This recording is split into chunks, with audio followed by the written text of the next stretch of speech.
So good morning, everybody. Thanks for coming so early this morning. Thanks for the organization for inviting me to this impressive course every year. So my topic was choose calcific tendinitis, which is the borderline between conservative and operative treatment. This is my disclosure. So as we discussed with Anna Katerina, I could finish my talk with just one slide. You operate the patient, or you treat definitely the patient operatively when he says that's enough of pain. Because to me, calcific tendinitis is not a problem that damages the shoulder in the long term. It's just a matter of time. So I don't really want to see the patient until everything has failed. So that's my thinking regarding the treatment.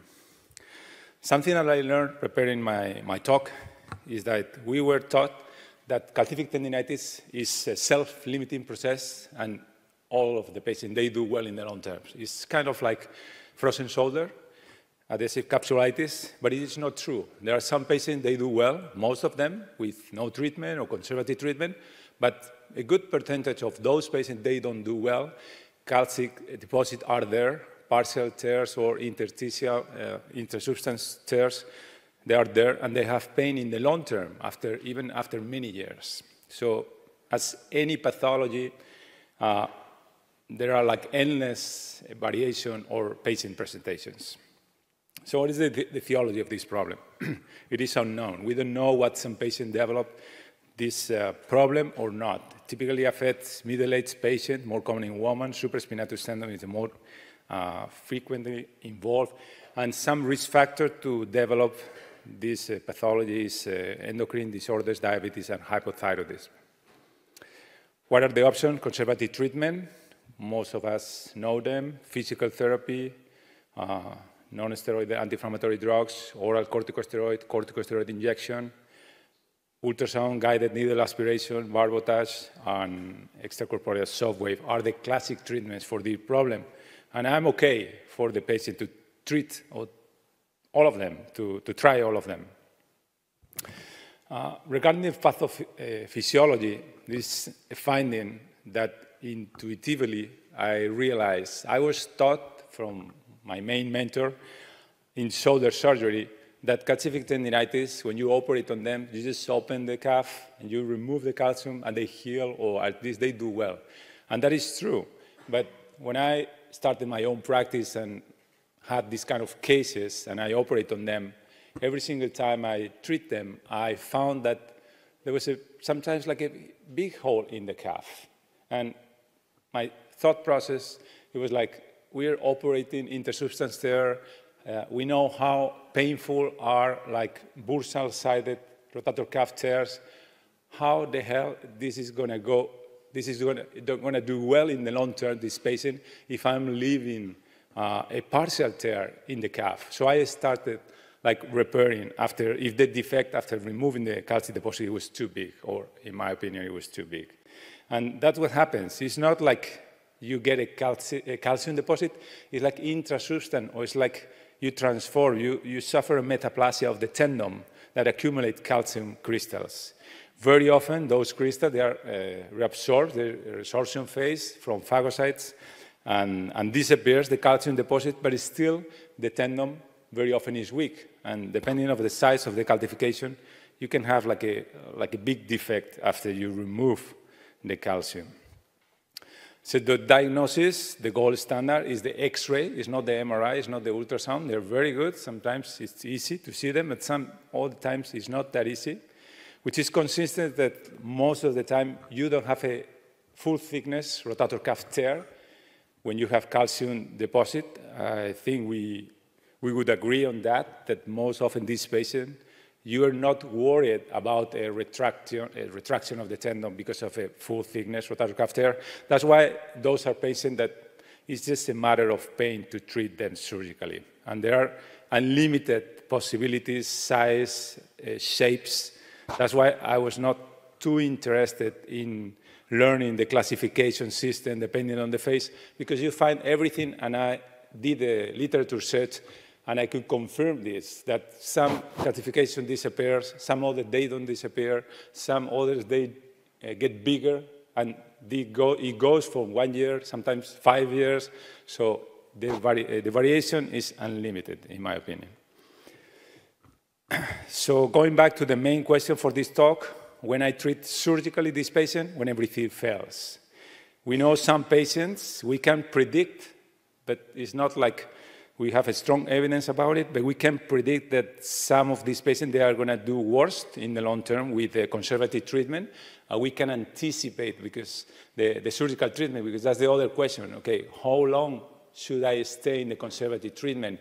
If this is a maybe self-limiting process or it's just a matter of pain, how long the patient is going to, he needs some advice, some orientation. So we know it's the bad predictors, female gender, dominant arm involved, bilateral disease, longer duration of symptoms, and multiple calcifications. But this is weak evidence. It's not like something mandatory to anticipate the surgical treatment. And what is the surgical treatment we should do? So again, this kind of talks is good to review what you're doing, if this is good, if this is not good, or you could do better, or you can do less with the same results. So it is very controversial. So it's not like a rock science in whatever I'm going to say, because you can find literature supporting what you do, but there is also literature that supports just removing the calcium deposit with no acromioplasty and no suture. And they do well, and they do well for a while. Even some studies, 5 years, 6 years, 7 years follow-up. But I saw some tendency in the literature that I want to show you. So the main treatment for calcific tendinitis is isolated arthroscopic removal plus or minus acromioplasty, and arthroscopic removal plus tendon repair.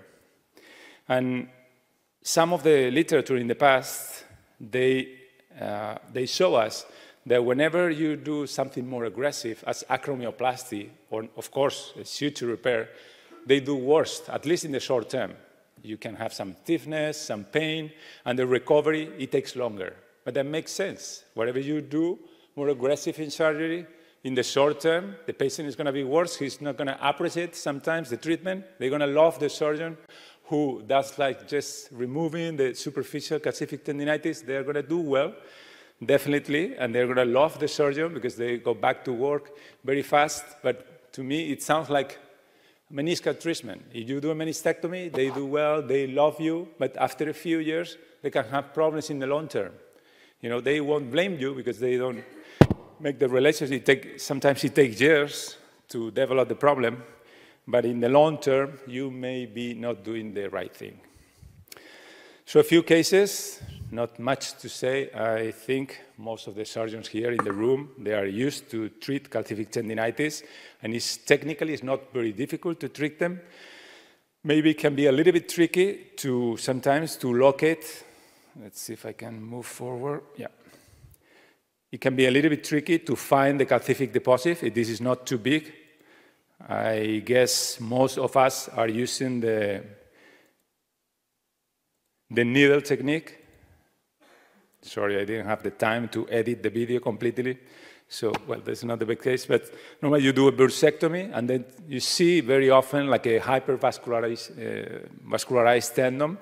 You look with the needle, with the spinal needle, you look for the calcific deposit, and then you go, and then you open the tendon, and then you see how damaged is the tendon. I agree, if the calcific deposit is very narrow, very superficial, small amount, I would do just removing this, maybe acromioplasty, nothing else, because they recover fast and they will do well, most of them. But sometimes you start like seeing like pathologic tissue, you start removing, and maybe this is an extreme case because I started doing that. You see the calcific deposit, how do you find it with the needle? And in this case that I found it in the computer, I end up with a full thickness rotator cuff tear. Maybe this is an extreme case. It's not most of my cases. Most of the time I will do a split and maybe I will close it without anchor, sometimes with an anchor if I see like a lot of damage to the footprint. But in this case, I end up doing like a full thickness double row rotator cuff repair because I think in the long term, that's going to be the treatment that makes the patient better or put the counter to 0 again until they damage the tendon in the next 30 or 40 years. Another case that was different because it was a calcific deposit, but also sometimes the calcium deposit, it goes to the bone, and literature says that the results are the same, and normally I will remove the bone calcium deposit as well, and in this case, because it was too big of the defect in the bone, I fill it up with bone from a bone allograft, and of course I close the tendon defect that I did open to get to deep to the bone. Anyway, what are the results for this treatment? So the results are good in general, in short-term studies, or even in the mid-term studies. You can expect a longer return to work with subacromial decompression, and of course with rotator cuff repair, and studies that some of them advise us to do not repair the tendon. They tell us, obviously, you need a study for that there is a risk of shoulder stiffness after rotator cuff repair. But I was happy that I found a few studies that corroborate what I'm doing, that this is an old study, 2012, good journal. It was a good clinical results after arthroscopic treatment of calcific tendinitis, but significantly lower clinical scores than healthy shoulder. So those calves, those tendons, they're not normal. They progress differently than a healthy shoulder. And another conclusion was in this study that the rate of partial supraspinatus tendon tear seems to be higher after calcium removal. And in this study, at least 20% of the tendons, they develop like a tear over time. And the most categoric to me study that I found is a recent study, 2021. It says that calf debridement or calf repair showed good to excellent clinical and structural midterm results. However, patients who underwent additional repair had significantly better clinical results and better structural results in terms of tendon integrity. And that was almost like 5 to 6 years follow-up study. So my conclusion, after preparing this talk and because of my practice, that you will make better decisions thinking long-term rather than short-term, unless the patient asks for it. Thank you.